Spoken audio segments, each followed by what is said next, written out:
predicada en Dios y Espíritu Santo. Amén. Gracias, Señor Jesucristo, amor de Dios y comunión del Espíritu Santo sea con vosotros. Y con vuestro espíritu.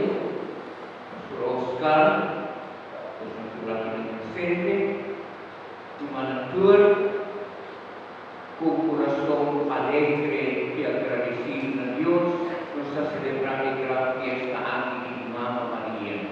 Ahora nos honra Mamá María como la Virgen del Carmen o la Virgen de Monte Carmelo. Mamá María tiene un título para motivo de su grandeza y su grandeza santa, la reflexión de grandeza de su lumen Jesucristo. Tanto como ayuda de Mamá María, nos juntamos a participar de esta grandeza aquí de Mamá María.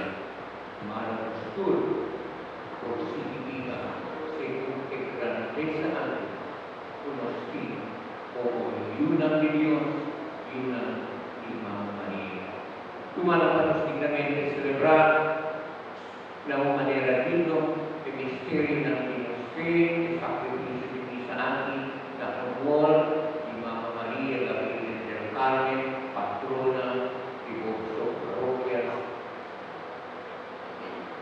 Pero cualquier cosa pausa orando, reconocemos, hermanos, y de Dios su perdón y su misericordia.